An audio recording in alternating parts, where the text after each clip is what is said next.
ಎಲ್ಲಿಗೆ ನಮಸ್ಕಾರ, welcome back to my channel. ಇವತ್ತಿನ ರೆಸಿಪಿ ತುಂಬಾ ಸಿಂಪಲ್ ಆ್ಯಂಡ್ ಟೇಸ್ಟಿಯಾಗಿರುವಂತಹ ಹಾಗೂ ತುಂಬಾ ರುಚಿಯಾಗಿರುವಂತಹ ಬೆಳ್ಳುಳ್ಳಿ ರಸಮ್ನ ಮಾಡ್ತಾಯಿದ್ದೀನಿ. ಸಾಮಾನ್ಯವಾಗಿ ಕೋಲ್ಡು ಮತ್ತು ಕೆಮ್ಮು ಈ ಥರ ಎಲ್ಲ ಇದ್ದಾಗ ನಾಲ್ಗೆ ಒಂಥರ ಆಗಿಬಿಟ್ಟಿರುತ್ತೆ. ಸೊ ಆ ಟೈಮಲ್ಲಿ ಈ ರೀತಿಯಾದಂತಹ ರಸಮ್ನ ಮಾಡ್ಕೊಂಡು ತಿನ್ನೋದ್ರಿಂದ ತುಂಬಾ ಟೇಸ್ಟಿ ಅನಿಸುತ್ತೆ. ಸೊ ಬನ್ನಿ ರೆಸಿಪಿ ನೋಡೋಣ. ಮೊದಲಿಗೆ ನಾನಿಲ್ಲಿ ಒಂದು ಸಿಂಪಲ್ಲಾಗಿ ಒಂದು ಮಸಾಲೆನ ಹುರ್ಕೊಂಡಿದ್ದೀನಿ. ಅದು ಡಿಸ್ಕ್ರಿಪ್ಷನಲ್ಲಿ ನಿಮ್ಗೆ ಕೂಡ ನಿಮಗೆ ಡೀಟೇಲ್ಸ್ ಕೊಟ್ಟಿದ್ದೀನಿ. ಆ್ಯಂಡ್ ಸ್ಕ್ರೀನ್ ಮೇಲೆ ಕೂಡ ಏನೇನೆಲ್ಲ ಪದಾರ್ಥಗಳನ್ನು ಹಾಕೋಬೇಕು ಅಂತ ಕೊಟ್ಟಿದ್ದೀನಿ. ಒಂದು ಮಿಕ್ಸಿ ಜಾರ್ಗೆ ಬೆಳ್ಳುಳ್ಳಿನ ಒಂದು ಇಡಿಯಷ್ಟು ಬೆಳ್ಳುಳ್ಳಿ ಹಾಕ್ಕೊಳ್ಳಿ, ಜೀರಿಗೆ, ಮೆಣಸು, ಕರಿಬೇವು ಮತ್ತು ಒಣಮೆಣಸು ನಿಮಗೆ ಖಾರಕ್ಕೆ ತಕ್ಕಷ್ಟು ಇಷ್ಟನ್ನು ಹಾಕ್ಕೊಂಡು ಅದನ್ನು ಚೆನ್ನಾಗಿ ಸ್ವಲ್ಪ ಉಪ್ಪನ್ನು ಹಾಕ್ಕೊಂಡು ರುಬ್ಕೊಂಡು ಪೇಸ್ಟ್ ಮಾಡ್ಕೊಳ್ಳಿ.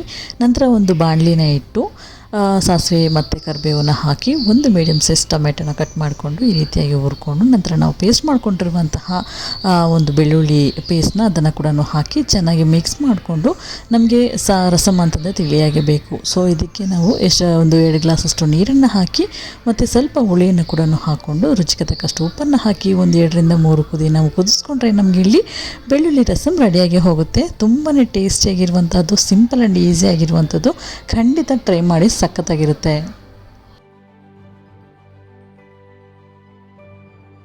ಉಪ್ಪನ್ನು ಕೂಡ ಒಂದ್ಸತಿ ಚೆಕ್ ಮಾಡ್ಕೊಂಬಿಡಿ. ಸೊ ನನಗೆ ಸ್ವಲ್ಪ ಉಪ್ಪು ಇಡಿಸುತ್ತೆ, ನಾನು ಕೂಡ ಉಪ್ಪು ಹಾಕಿದ್ದೀನಿ. ತುಂಬಾ ಟೇಸ್ಟಿಯಾಗಿರುವಂಥದ್ದು. 2ರಿಂದ 5 ನಿಮಿಷದಲ್ಲಿ ಈ ಒಂದು ರಸಮ್ ಆಗೇ ಹೋಗುತ್ತೆ.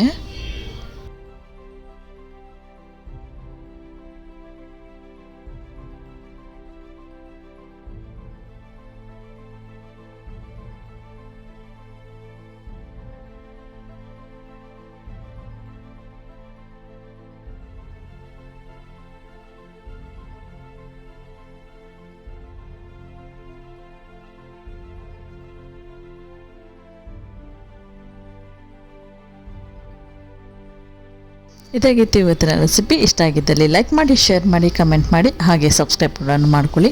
ಮುಂದಿನ ವಿಡಿಯೋದಲ್ಲಿ ಸಿಗ್ತೀನಿ. ಅಲ್ಲಿ ತನಕ ಥ್ಯಾಂಕ್ ಯು, ಟೇಕ್ ಕೇರ್.